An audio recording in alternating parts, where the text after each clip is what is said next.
तो आप मुझे बताइए कि मुझ पर कृपा कब होगी? मैं इसलिए शास्त्रों की नगरी में रहकर भगवान श्री राम का नाम जपता हूँ, मुझ पर कृपा कब होगी?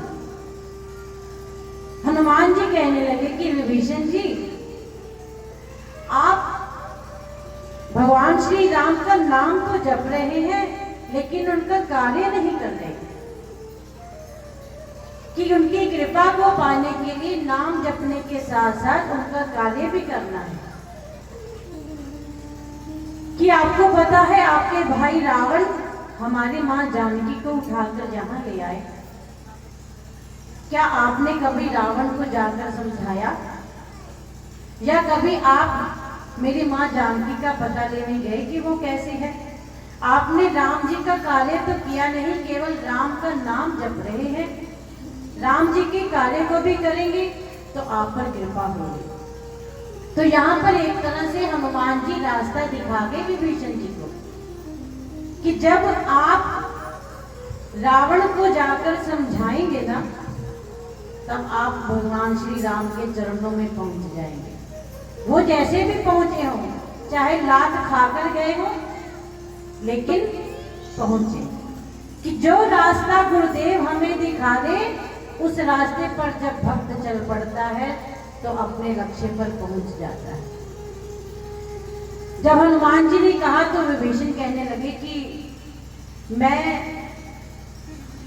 भगवान जी का नाम जपने के साथ साथ उनका कार्य भी करूंगा, तो क्या उनकी कृपा मुझ पर हो जाएगी ना?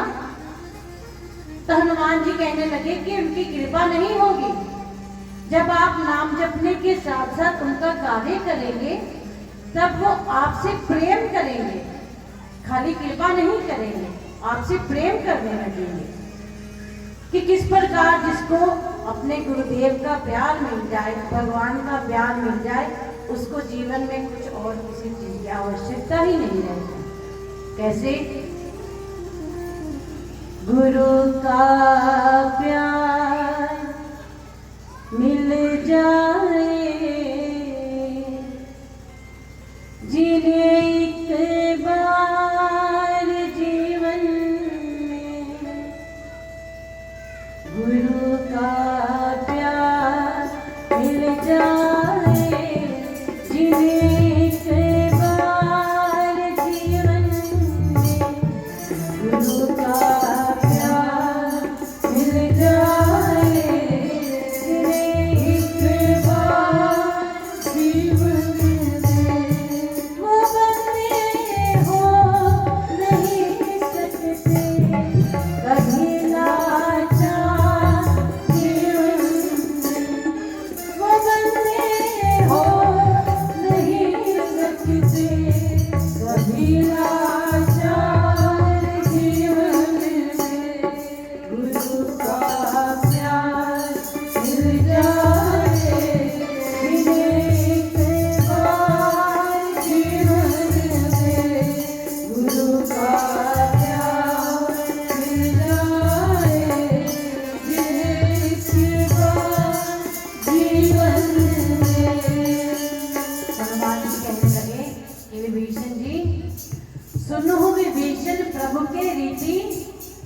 करहि सदा सेवक पर प्रीति। कि भगवान उनसे प्रेम करने लगते हैं। विभीषण जी ने मां जानकी का पता बताया कि वाटिका में एक अशोक पेड़ के नीचे मां जानकी बैठी हुई है। हनुमान जी वहां पहुंचे, छोटा सा रूप बनाकर अशोक पेड़ के ऊपर, जहां नीचे मां जानकी बैठी थी, उसके ऊपर जाकर बैठे। थोड़ी ही देर में देखते हैं कि रावण वहां पर अपने सैनिकों के सहित आता है, मंदोदरी के सहित आता है, और आकर मां जानकी को कई प्रकार से त्रास देने लगा कि तुम एक बार मेरी तरफ नजर उठाकर देख लो। तो मां जानकी कहती है, एक तिनका उठाकर कि मेरे भगवान श्री राम सूर्य का तेज है, और उस तेज के आगे तेरा प्रकाश जुगनू की भांति भी नहीं है। कि तेरी हिम्मत होती तो मुझे मेरे प्रभु श्री राम के सामने उठाकर दिखाता, तब मैं जानती कि तुझ में इतना बल है कि कुछ समय प्रतीक्षा कर, मेरे प्रभु श्री राम आएंगे। तो रावण ये बात सुनकर अपना खड्ग निकालता है और जब चलाने लगता है, मंदोदरी रोक देती है उस खड्ग को चलाने के लिए, और जाते हुए रावण राक्षसियों को कहकर जाता है कि आप एक माह के भीतर भीतर, एक महीने के भीतर भीतर सीता को समझा दो, नहीं तो आकर मैं इस खड्ग से इसका गला उतार दूंगा। रावण ये कहकर चला गया और हनुमान जी ऊपर बैठकर किस प्रकार माँ को दुखी देख रहे हैं, लेकिन संतोष करके बैठे हैं भीतर अपने मन में धैर्य करके कि पहले मैं पूरी जानकारी ले लूं। रावण, तूने मेरी माँ को दुखी किया है, जाते हुए तुझसे मिलके तो अवश्य जाऊंगा। रावण चला गया। त्रिजटा जो कि राक्षसियों में थी, जब वो माँ जानकी के पास आती है, राक्षसियां वहां पर माँ जानकी को तंग कर रही होती हैं, तो त्रिजटा उनको हटाकर कहती है कि मैंने आज एक स्वप्न देखा है कि रावण की 20 भुजाएं कट गई हैं, 10 सिर कट गए हैं, और ये भैंसे पर बैठकर दक्षिण दिशा की ओर जा रहा है, और विभीषण लंका के राजा बन गए हैं, और पूरी लंका में भगवान श्री राम का जय जयकार हो रहा है। कि मैंने इस प्रकार का स्वप्न आज रात्रि को देखा है। हनुमान जी ने जब ये त्रिजटा का स्वप्न सुना,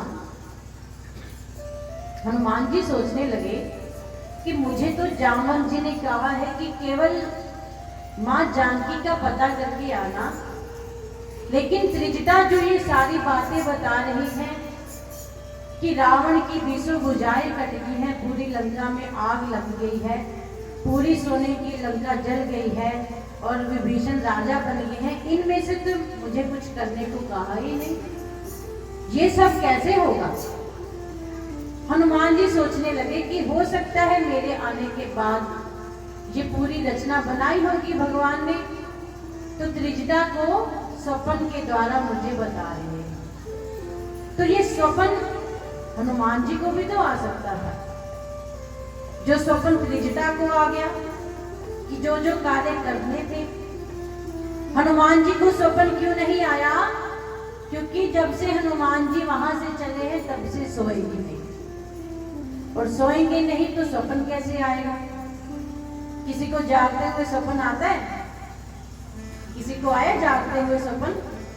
कहीं को आ जाता है बैठे बैठे, जागते जागते ही अपने विचारों में कहीं पहुंच जाते हैं, क्योंकि उनकी निद्रा ही ऐसी होती है कि वो बैठे बैठे भी पूरी कर लेते हैं, यहाँ भी कहीं करते हैं। तो हनुमान जी उसके बाद चलने के बाद सोए ही नहीं थे, तो वो स्वप्न भगवान ने त्रिजटा को दिखाया। हनुमान जी समझ गए, कहने लगे भगवान जो जो आपने कार्य मुझे करने का संदेश दिया है वो मैं आपकी कृपा से उसको पूर्ण करूंगा। हनुमान जी ने जब देखा मां जानकी को चिंता में बैठे हैं और सोचने लगे कि क्या करूं, मां बैठकर रो रही है और अशोक पेड़ से अग्नि मांग रही है कि मुझे तुम कोई एक अंगार दे दो कि जिसमें अपने आप को भस्म कर लूं। अब मैं भगवान श्री राम के वियोग में जीवित नहीं रह सकती। मां अंगार मांग रही थी। हनुमान जी ने क्या किया कि जो मुद्रिका भगवान श्री राम ने हनुमान जी को दी थी, राम नाम की मुद्रिका, कि आप इसको लेकर जाए और जाकर जानकी को देना, जिससे वो जान जाएगी कि तुम मेरे संदेश वाहक हो, तुम मेरा संदेश लेकर आए हो।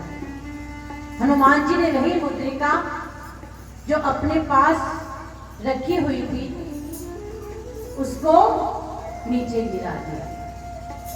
जब मां ने उस मुद्रिका को उठाया, सोचा कि पहले मुझे अशोक ने कोई अंगार दिया है। जब उसको उठाकर देखा तो उस पर प्रभु श्री राम का नाम लेकर सोचने लगी कि ये मुद्रिका माया से तो नहीं बनाई जा सकती। ये माया की नगरी है, रावण की नगरी माया की नगरी है। लेकिन मेरे भगवान श्री राम के नाम की मुद्रिका माया से नहीं बनाई जा सकती। और मेरे प्रभु श्री राम तो अजय हैं, उनको कोई जीत भी नहीं सकता। फिर इसको यहां पर लाया था। तब हनुमान जी